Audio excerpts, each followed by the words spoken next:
কিয়ামতের 10টা নিদর্শন আছে বড় বড়, তার মধ্যে একটা হচ্ছে দাব্বাতুল আরদ, জমিন থেকে ফুঁড়ে একটা প্রাণী বের হবে। আর এখন মানুষ এগুলো বিশ্বাস করবে না আমি জানি, 2 দিন পর নাসা যখন বলবে তখন বিশ্বাস করবে।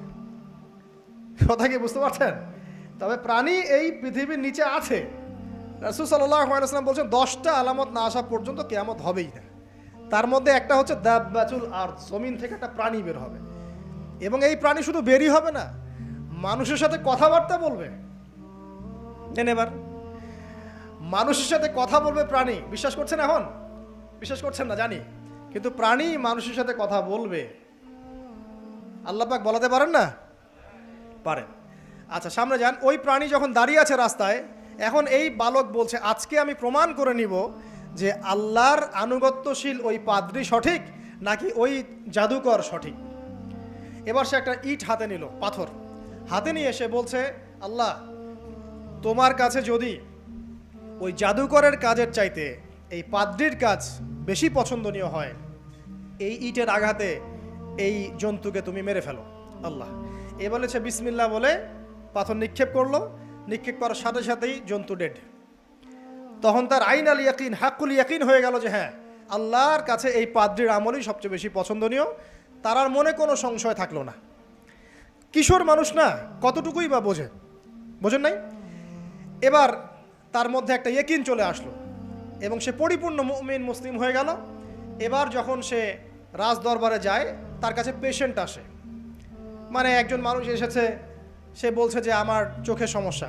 সে চোখে হাত দেয়, হাত দিয়ে বলে যে আপনি আল্লাহর প্রতি ঈমান নিয়ে আসেন, আমি আল্লাহর কাছে দোয়া করব, চোখ ভালো হয়ে যাবে। এভাবে পেশেন্ট আসে, সে বলে আল্লাহর প্রতি ঈমান নিয়ে আসেন, আমি দোয়া করব, ভালো হয়ে যাবে। এভাবে আস্তে আস্তে তার নাম এবং খ্যাতি ছড়িয়ে পড়তে লাগলো। যেই তার কাছে আসে সে বলে আগে মুসলিম হন, ইমানদার হন, আল্লাহর প্রতি বিশ্বাস করেন, আমি দোয়া করব, ভালো হয়ে যাবে। চোখ অন্ধ ভালো হয়ে যাচ্ছে, কুষ্ঠরোগী ভালো হয়ে যাচ্ছে, হ্যাঁ, প্যারালাইজড রোগী ভালো হয়ে যাচ্ছে, আলহামদুলিল্লাহ। নবী ঈসা আলাইহিস সালাম এমনটা করেছিলেন না? আল্লাহ পাক চাইলে করতে পারেন। একদিন ওই রাজ দরবারের একজন মন্ত্রী আসছে, এবার ওই রাজার একজন এমপি সাহেব, তার চোখে সমস্যা, সে আসছে, এসে বলছে যে আমার এই চোখের সমস্যা, আমার চোখটাকে ভালো করার দরকার, তোমার কাছে কোনো ওষুধ আছে নাকি? সে বলছে যে আপনি আল্লাহর প্রতি ঈমান নিয়ে আসেন, আমি আল্লাহর কাছে দোয়া করব, আপনি ভালো হয়ে যাবেন। এবার সে আলহামদুলিল্লাহ ঈমান নিয়ে আনলো এবং সে ভালো হয়ে গেল। এই ভালো হয়ে যাওয়ার পরের দিন যখন সে আবার ওই পার্লামেন্টে গিয়েছে আর কি, ওদের তৎকালীন রাজদরবারে, এবার রাজা ওকে দেখে বলছে যে তোমার তো চোখ অন্ধ ছিল, কিভাবে শেফা লাভ করলে?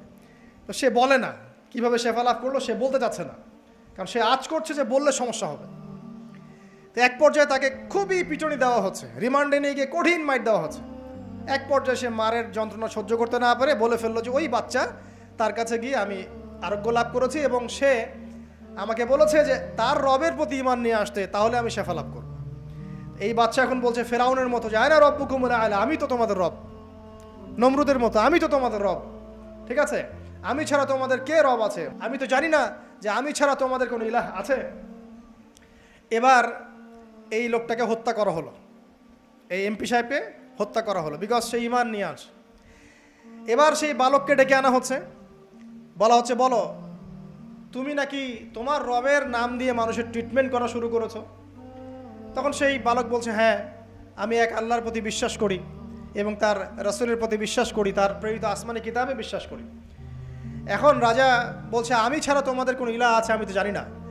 এই সৈন্যবাহিনী শোনো, এই বালককে ধরো, ধরে নিয়ে গিয়ে উঁচু পাহাড়ে নিয়ে যাও, ওখান থেকে ফেলে দাও। কথা বুঝতে পারছেন?